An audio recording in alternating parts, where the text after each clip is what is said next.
அப்பா, இந்த நாளின் தொடக்கமும் இந்த நாளின் முடிவும் அப்பா, அல்பாவும் நீர்தான், ஒமேகாவும் நீர்தான், ஆதியும் நீர்தான், எனக்கு அந்தமும் நீர்தான்.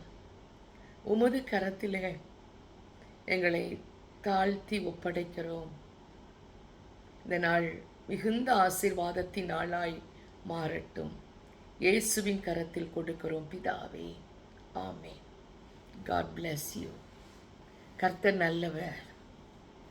என் தேவன் நமக்கு நல்லவராய் இருக்கிற இந்த நாளிலே இணைந்திருக்கிற உங்களை ஒவ்வொருவரையும் இயேசு கிறிஸ்துவின் நாமத்தினாலே வாழ்த்தி வரவேற்கிறேன்.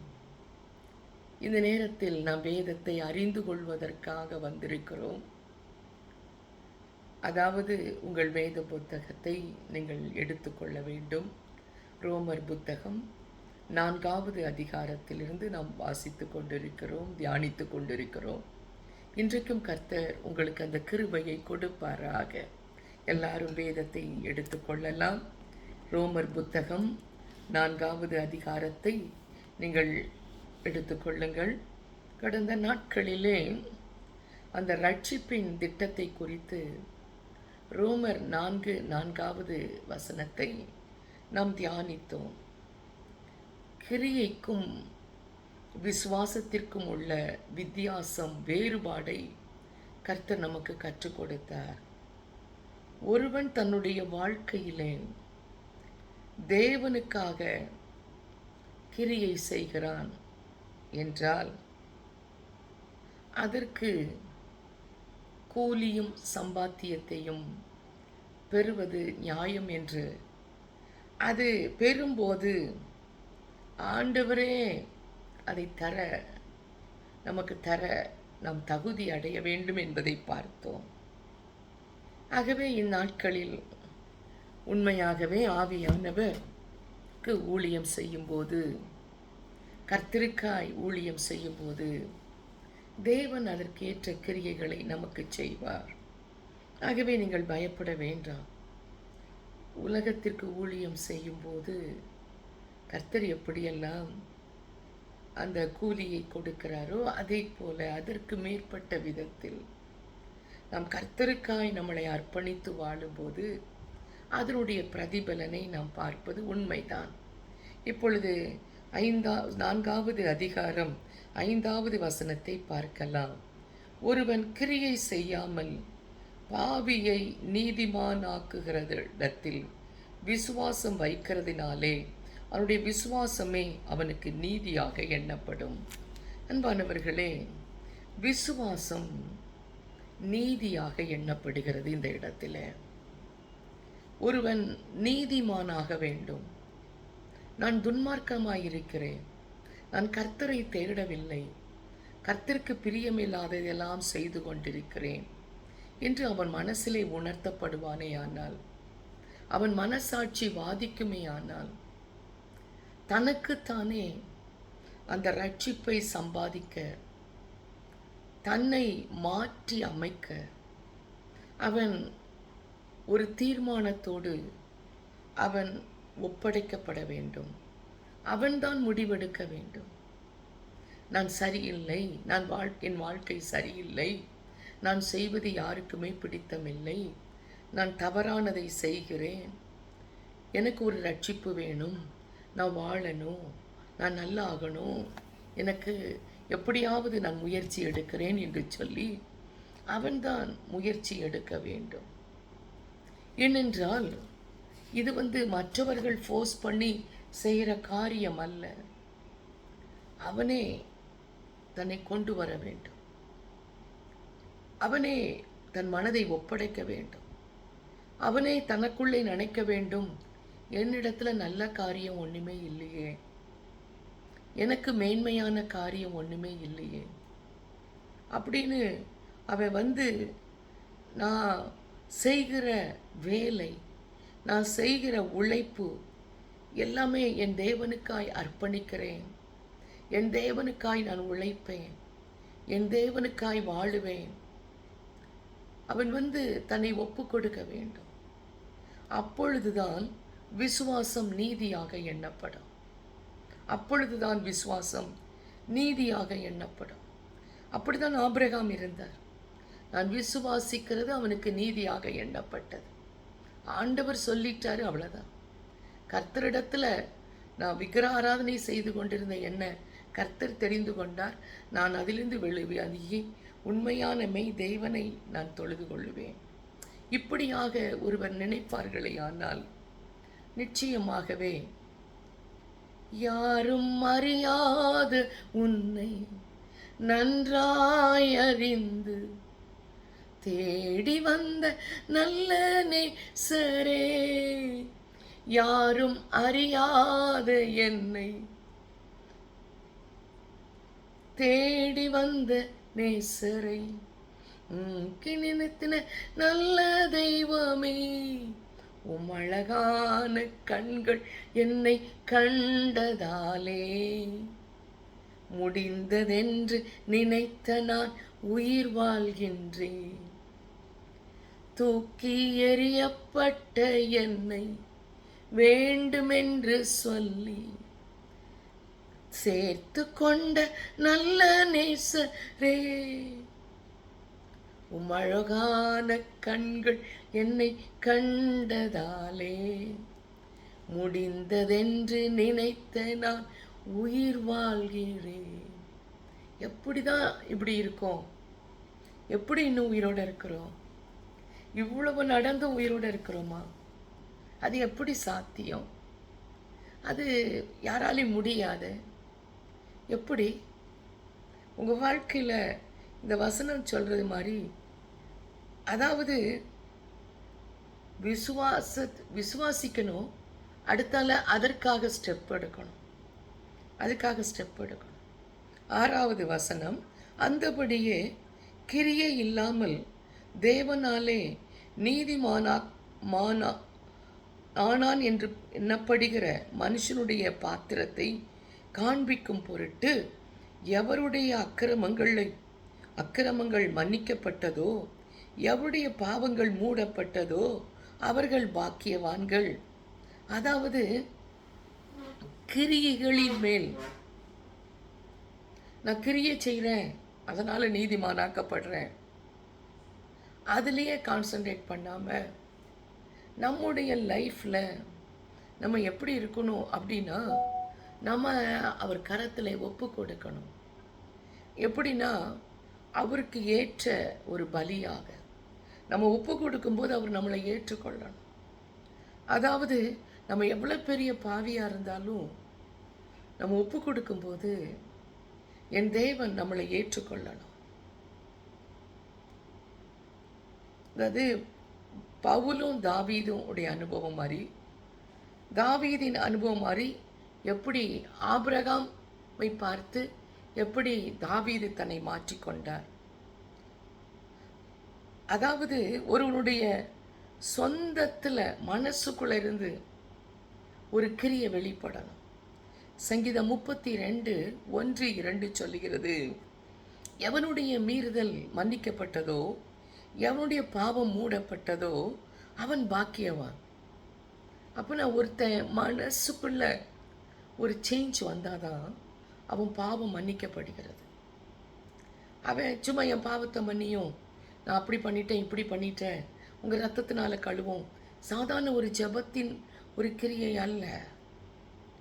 அவன் இவ்வளோ பெரிய பாவம் செஞ்சான், எப்படி இப்படி ஆகிட்டான் அப்படின்னு மற்றவங்க பார்க்கும்போது அது அவன் மீறுதல் மன்னிக்கப்பட்டிருக்கு, அவனுடைய பாவம் மூடப்பட்டிருக்குது.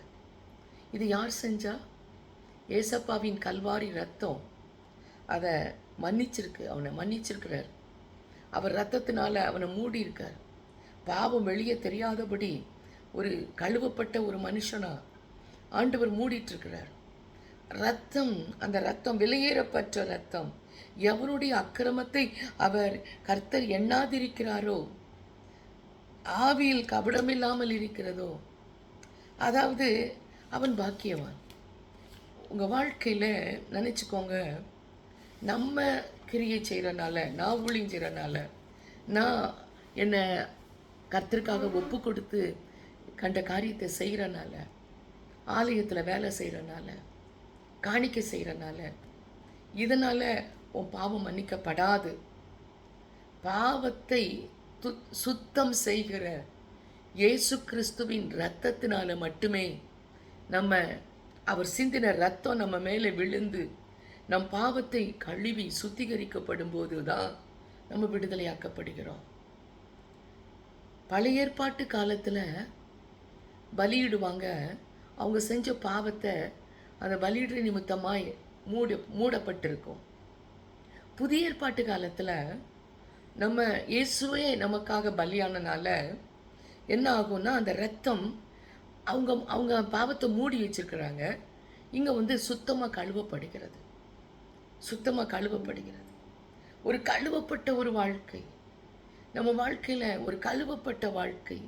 அதான் எப்பவுமே சொல்லணும், உங்களுக்கு பிரியமா, உங்கள் ஆசைப்படி, உங்களுக்காக.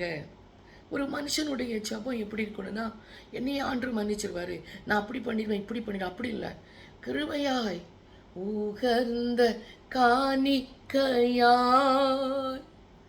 ஒப்பு கொடு தேனையா, சுகர்ந்த வாசனையாய் நுகர்ந்து மகிழுமையா, சுகர்ந்த வாசனையாய் நுகர்ந்து மகிழுமையா, உகர்ந்த காணிக்கையா. அவர் கிருபை நீங்க ஒப்பு கொடுக்கும் போது அவர் கிருபை, தெய்வ கிருபை இன்னைக்கு உங்களுக்கு கடந்து வரட்டும். அவர் இரக்கம் கடந்து வரட்டும். நீங்க சொல்லுங்க, என்னைய ஏற்றுக்கோங்க, என்னை ப்ளீஸ் ஏற்றுக்கோங்கப்பா, என்னை ஏற்று, என்னை கழுவி, என்னை அங்கீகரிங்கப்பா. உங்கள் கிருபை இல்லாமல் என்னால் வாழ முடியாதப்பா. தம் கிருபை பெரிதல்லோ, என் ஜீவனிலும் அதே இம்மட்டும் காத்ததுவே, இன்னும் தேவை கிருபை தாருமே. கேட்போமா? இன்னும் தேவை கிருபை தாருமே. தாழ்மை உள்ளவனிடம் தங்கிடுதே கிருபை, தாழ்மை உள்ளவனிடம் தங்கிடுதே கிருபை, வாழ்நாளெல்லாம் அது போதுமே, சுகமுடன் தம்பலமுடன், வாழ்நாளெல்லாம் அது போதுமே, சுகமுடன் தம்பலமுடன், சேவை செய்ய கிருபை தாருமே, சேவை செய்ய கிருபை தாருமே. ஆஹா ஹல்லேலூயா, ஆஹா ஹல்லேலூயா, ஆஹா ஹல்லேலூயா, ஆஹா ஆமென். ஆமப்பா, ரிமபாஷலா தில் மலோஹலா, ஒவ்வொருடைய பாவமும் மன்னிக்கப்படும்படியாய், ஓ ஜீசஸ், உமது கல்வாரி இரத்தத்தினாலே எங்களை சுத்திகரிப்பீராக. எவர்களுடைய மீறுதல்கள் மன்னிக்கப்பட்டதோ, எவருடைய பாவங்கள் மூடப்பட்டதோ, அவர்கள் பாக்கியவான் என்று சொன்னீரே. எங்களுக்கு கிருபை தருவீராக. எங்கள் பாவம் மன்னிக்கப்படுவதாக, எங்கள் அக்கிரமங்கள் மூடப்படுவதாக, நாங்கள் பாக்கியவானாய் மாற இன்னைக்கு உதவி செய்வீராக. ஹல்லேலூயா, ஹல்லேலூயா. உமக்கு நன்றி, உமக்கு நன்றி. எவனுடைய பாவத்தை கர்த்தர் எண்ணாதிருக்கிறாரோ அவன் பாக்கியவான் என்று தாவீது சொல்லியிருக்கிறாரே. அல்லேலூயா. ரட்சிப்பு கர்த்தருடையது, அது இலவசமாக நமக்கு கொடுக்கப்பட்டிருக்கிறது. துன்மார்க்கனை கர்த்தர் நீதிமானாக மாற்றுகிறார். விபச்சாரம் மற்றும் கொலை செய்கிற குற்றவாளியாய் இருக்கிற ஒரு மனிதனை கர்த்தர் குற்றவாளியாய் இருந்த, விபச்சாரம் செய்த, கொலை செய்த தாவீதை இந்த வசனங்களின் மூலமாகவே இலவசமான ஒரு மன்னிப்பை கொடுத்து அவன் பாவத்தை மன்னித்து தான் விரும்புகிற ஒரு பிள்ளையாய் மாற்றி கர்த்தருடைய நாமத்தை மகிமைப்படுத்தினாரே. கொஞ்சம் யோசித்து பாருங்கள். இன்னைக்கு நம்முடைய வாழ்க்கையில் இந்த பாக்கியம் நமக்கு கிடைக்கணும். பலதையே நினைத்து புலம்பி உங்களுக்கு ஒன்று இல்லையோ என்று நினைக்காதீர்கள். அன்றுட்ட கேளுங்க, என் கண்ணீரை தொடையும், உங்கள் கரத்தினால என்னை மூடும். அவருடைய கரம் நம் மீது வந்து இறங்கும்போது, அன்பானவர்களே, நம்முடைய சாபமான வாழ்க்கை ஆசீர்வாதமான வாழ்க்கையாய் மாறும். அப்போ இப்படிதான் தாவீது ஜெபித்திருப்பார். என் பாவத்தை சுத்திகரியும் சொல்லிட்டு 51வது சங்கீதத்தில் கட்டாயம் அவர் அப்படிதான் ஜெபிச்சார். ஏன்னா வேற வழி கிடையாது. வேற காரியத்தை செய்யவே முடியாது ஒரு மனுஷனால. நீ படகுல இருக்க, அந்த படகை சுற்றி அலைகள் அடிக்குது. மோதி மோதி உன்னை தள்ளிடலாம், உன்னை வீழ்த்திடலாம், உன்னை கவித்துடலாம் அப்படின்னு சொல்லி எத்தனை பண்ணுது. ஆனால் உன் படகுல வாசம் பண்ணுகிற, டிராவல் பண்ணுற ஆவியானவர், உன் சரீரத்துக்குள்ளே டிராவல் பண்ணி கொண்டிருக்கிற அந்த பரிசுத்த ஆவியானவர் உன் அல்லையை நீக்கி உன்னை சாந்தப்படுத்தி அமைதிப்படுத்தி உன்னை தைரியப்படுத்துறாரு. உங்களுக்கு புரியணும், இவ்வளோ பிரச்சனை நடுவில் நான் எப்படி வாழ்கிறேன் அப்படின்னா, அஞ்சிடே அஞ்சிடே என் இயேசு என்னோடிருப்பதால். சொல்லுமோ, அஞ்சிடே அஞ்சிடே என் இயேசு என்னோடிருப்பதால். அலைகள் படகின் மேல் மோதி ஆழ்த்தினாலும், திரும்ப சொல்லுவோம், அலைகள் படகின் மேல் மோதி ஆழ்த்தினாலும், கடல் மேல் நடந்து வந்து கர்த்தரே என்னை தூக்கினார். அப்பா, கடல் மேல் நடந்து வந்து கர்த்தரே என்னை தூக்கினார். ஆடல் நீக்கியவர் அமைதிப்படுத்தினார். ஆடல் நீக்கியவர் அமைதிப்படுத்தினார். அஞ்சிடே அஞ்சிடே, ஹல்லேலூயா, என் இயேசு என்னோடிருப்பதால். சொல்லுவோம், அஞ்சிடேன், ஹல்லேலூயா, அஞ்சிடேன் ரபுதன் மலே, என் இயேசு என்னோடிருப்பதால். எத்தனை தடவை மரணம், எத்தனை தடவை வேதனை, எத்தனை தடவை படுக்கை, மரண பாதைகள். மிபாஹா ஸ்மெலேருதனா, அவர் நம்மளை கைவிடலையே. உன் பாவத்தை பார்த்திருந்தாருனா, ஓ பஹாஹா சத்தினி, உன் அக்கிரமத்தை நினைத்திருப்பாரே, ஆனால் வாழ்ந்திருக்க மாட்டோமே. மபௌரி ஹலா சலேரா மனுதனா, அன்றுட்டு சொல்லுங்க, மரண பழத்தாக்கில் நான் நடந்து வேளைகளில் அமையா மரண பள்ளத்தாக்கல் நான் நடந்த வேளைகளில் கர்த்தரே என்னோடிருந்து தேற்றினார் தம் கோலினார். கர்த்தரே என்னோடிருந்து தேற்றினார் தம் கோலினார். பாத்திரம் நிரம்பி வழிய ரபோஷ்மலே ஆவியால் அபிஷேகித்தார். ஹல்லேலூயா. பாத்திரம் நிரம்பி வழிய ஆவியால் அபிஷேகித்தார்.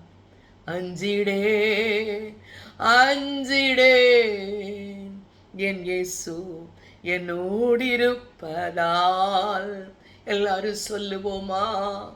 அஞ்சிடே அஞ்சிடே ரபல சதனா என் இயேசு என்னோடிருப்பதா ரபதினா ஷிதன் மலேகா மனுஹரஹாரா ஏதன மலஹாரை செய்தோன் மனா மலுஹரா ரதினகா ஏசனா ரிதனே ஹேல் மரோ ரதனா அப்பா லிமின சிகல் மரோ ஷகினா ஐயா ருபலா ஷதின் மனஹே நமாலா என்னோடு இருக்கிறதுனால நான் பயப்பட மாட்டேன். ரிமா பாபா ஷிதனா சொல்லுங்க. ரிபலஹே நீர் என்னோடு இருக்கிறதுனால் அஞ்சிட மாட்டேன், பயப்பட மாட்டேன், தைரியமா இருப்பேன். என் இயேசு என்னோடு இருக்கிறதுனால் ரிதன் மனகா ஈதனகா என்னோடு இருக்கிறோமலா சிபிலேகா என்னோடு இருமையா, என்னோடு இருமையா, என்னை நடத்தும் ஐயா, என்னை ஆட்கொள்ளும் ஐயா, என்னை பலப்படுத்தும் ஐயா, ஆவினால் இடை கட்டும் ஐயா. ரபபஷிதனா ஓ லிஹாரதனா.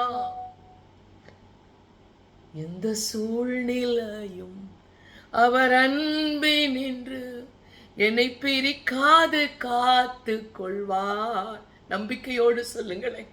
எந்த சூழ்நிலையும் அவர் அன்பினின்று என்னை பிரிக்காது காத்து கொள்வார். என்னை நம்பி அவர் தந்த பொறுப்பதனை அவர் வரும் வரை காத்து கொள்வேன். ஆமப்பா, என்னை நம்பி அவர் தந்த பொறுப்பதனை அவர் வரும் வரை காத்து கொள்வேன். அல்லேலூயா. ருமஹாசிலி அவர் வரும் நாளினில் என்னை கரம் அசைத்து அன்பாய் கூப்பிட்டு சேர்த்து கொள்வார். அவர் சமூகம் அதில் அங்கே அவருடனே ஆடி பாடியே மகிழ்ந்திடுவேன். உண்மையாக உண்மையாக உண்மையாக உண்மையாக உம்மோடு சேரும் அந்த நாளிலே நான் மகிழ்வேன். ஆண்டவரே, என் துக்கம் அந்த நாளில் சந்தோஷமாய் மாற்றப்பட்டிருக்கும். ஆண்டவரே அப்பா, இந்த ஒரே ஒரு வாழ்க்கையை உங்களுக்காக தரப்பா, உங்களுக்காய் ஒப்பு கொடுக்கிறப்பா, உங்கள் கரத்தில் என்னை வைக்கிறப்பா, என் குடும்பத்தை வைக்கிறப்பா, என் கணவன், என் பிள்ளைகள் ஒவ்வொரு வைக்கிறப்பா. சொல்லுங்க. மிபாகாரி செலிராதுனேகே ஏதனமலைஹே ரதுனமலகோ ரதனா. அவர் உங்களை ஆளுகை செய்வாராக. சத்துருவின் கரம் முடங்கி போவதாக. ஆவியானுடைய வல்லமையான கிரியைகள் உங்களுக்குள் நிறைவேறுவதாக. இந்த நாள் ஆசீர்வதிக்கப்பட்டு இருப்பதாக. ஹல்லேலூயா. நன்றி நன்றி நன்றி. நிச்சயமாகவே சொல்லுங்க, எவனுடைய பாவத்தை கர்த்தர் எண்ணாதிருக்கிறாரோ அவன் பாக்கியவான். அல்லேலூயா. இந்த பாக்கியம் விருத்த சேதனம் உள்ளவனா அவனுக்கு மாத்திரம் வருமோ, விருத்த சேதனம் இல்லாதவனுக்கு வருமோ என்று ஆபிரகாமுக்கு விசுவாசம் நீதியாக எண்ணப்பட்டது என்று சொல்லுகிறோமே. அன்பானவர்களே, ஆபிரகாமுக்கு விசுவாசம் நீதியாக எண்ணப்பட்டது, அவ்வளவுதான். ஆபிரகாமுடைய விசுவாசம், நான் கர்த்தரை விசுவாசிக்கிறது சரிதான், அவர் என்ன சொன்னாலும் செய்கிறது சரிதான். நான் அவருக்காக காத்திருக்கிறது சரிதான். எவ்வளவு நாளும் அவருக்காக நான் வெயிட் பண்ணலாம். அவர் என்ன துன்மார்க்கத்தனத்திலிருந்து வெளியே எடுத்தது சரிதான். நான் அவரை வணங்குறது சரிதான். அதுதான் நீதி. நீதியாக தான் எனக்கு நினைக்கிறேன். நான் தப்பாவும் என்னை நினைக்கல. என் அன்பின் தெய்வ ஜனமே, உன்னுடைய செயல்களில் ஒரு தனி இடம் இருக்க வேண்டும். மற்றவங்கள மாதிரி நம்ம இருக்கக்கூடாது. மற்றவங்க வாழ்கிற மாதிரி நம்ம வாழக்கூடாது. அதாவது அதான் இந்த யூதர்கள்லாம் அவங்க எப்படி இருந்தாங்கன்னா, அவங்க சிந்தனையில், யூதருடைய சிந்தனை எப்படி இருந்துச்சுன்னா, அவங்க உள்ளத்தில் ஒளிந்து கொண்டாங்க. நாங்கள் உள்ள நிறைய தப்பு இருக்கோம், ஆனால் நாங்கள் யூதராக இருக்கோம், அதனால் யாருமே எங்களை என்னமும் செய்ய முடியாது அப்படின்னு சொல்லிட்டு அவங்க அவங்க எண்ணம் வேறு மாதிரி இருந்துச்சு. ஆனால் உண்மையாய் சொல்கிறேன், அதை தேவன் விரும்பவில்லை. அதனால அந்த மனுஷங்க நீதிமானாக்கப்பட முடியாது. ரட்சிப்பு கர்த்தருடையது. யார் உண்மையும் பரிசுத்தமாக இருக்கமோ அவங்கள கர்த்தர் நிச்சயமாக ஆசீர்வாதமாக மாற்றுவார். அந்த 4:10 வசனத்தை வாசிக்கலாம். அப்பொழுது அது எப்பொழுது அவனுக்கு அப்படி எண்ணப்பட்டது, அவன் விருத்த சேதனம் உள்ளவனாய் இருந்தபோதோ, விருத்த சேதனம் இல்லாதவனாய் இருந்தபோதோ, விருத்த சேதனம் உள்ளவனாய் இருந்த போதல்ல, விருத்த சேதனம் இல்லாதவனாய் இருந்த போதே. நீங்கள் நினச்சிக்க கூடாது விருத்த சேதனம் செஞ்சனால தான் நீதிமானா எண்ணப்படுதா. அப்படி இல்லவே இல்லை. வேதம் தெளிவாய் சொல்கிறது. மனசுல தான் ஏன் விருத்த சேதனம் வரணும்? இருதயத்தில் ஏன் கட்டுப்பாடு வரணும்? இருதயத்தில் தான் ஒழுக்கம் வரணும். இருதயத்தில் தான் தேவனோடு கூட ஒப்புரவாய் இருக்கணும். அது செயல்களில் வரும், அது ஆட்டிடியூட்ஸில் வரும், அது நம்ம வாழ்க்கை முறையில் வரும். இல்லை நான் இந்த கட்டுப்பாட்டுக்குள்ளே இருக்கிறேன், இது இப்படி தான் செஞ்சால் தான் வாழ முடியும், அப்படி இல்லை. ஒரு பரிபூர்ணமாய் தேவனோடு கூட வாழ்வது. நம்ம வாழ்க்கையில் வேறு தாட்ஸு, வேற ஒரு ஒப்பீனியன், வேற ஒரு ஐடியா, வேற ஒருத்தருடைய ஆலோசனை, அவங்கள மாதிரி இவங்கள மாதிரி, இந்த ஊழியன் மாதிரி அந்த ஊழியன் மாதிரி அப்படிலாம் கிடையாது. நமக்கு என்ன ஆண்டவர் வச்சிருக்காரோ அதுதான். இப்படி ஒரு வாழ்க்கை வாழும்போது நிச்சயமாக ஆண்டவர் பெரிய காரியம் செய்வார். இன்னைக்கு நீங்கள் இந்த கட்டுப்பாடு அந்த கட்டுப்பாடு இல்லை. நான் சொல்கிறேன், உன்னுடைய வெளி அலங்காரம் பரிசுத்தமாக இருக்கணும், அவ்வளோதான். யாருக்கும் தடுமாற்றம் இல்லாமல் இருக்கணும். யாரும் இடறி விழ பண்ணக்கூடாது. நம்ம பேசுகிற வார்த்தையினால ஒருத்தங்க ஆண்டவரை ஏற்றுக்கொள்ளாமல் போயிடக்கூடாது. நம்ம வாழ்கிற வாழ்க்கையை பார்த்து ரட்சிப்புக்குள்ள ஆட்கள் வராமல் இருக்கக்கூடாது. இதில் நம்ம நல்லா கரெக்டாக இருந்து நம்ம உள்ளத்தில் சீர்படுத்தி இருந்தோன்னா நிச்சயமாக சொல்கிறேன், தேவன் நம்ம வாழ்க்கையை ஆட்கொள்வார், நடத்துவார், பரிசுத்தமாக வைப்பார். நம்ம வாழ்க்கையில் ஒரு பாக்கியம் கிடைக்கும். ஒப்பு கொடுப்போமா? நீரே என் தஞ்சம், நீரே என் கோட்டை, நீரே என் ரட்சகர், நீரே ராஜா,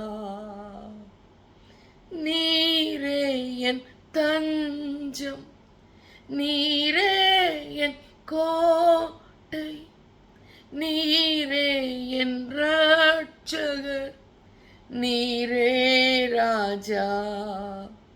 நான் உம்மை தேடுவேன் நாள் முழுதும், நான் உம்மை நேசிப்பேன் வாழ்நாளெல்லாம். எனதெல்லாவற்றிலும் நான் உம்மை நேசிப்பேன் இயேசுவே, இயேசுவே தேவன், இயேசுவே ரட்சகர், இயேசுவே தஞ்சம், இயேசுவே.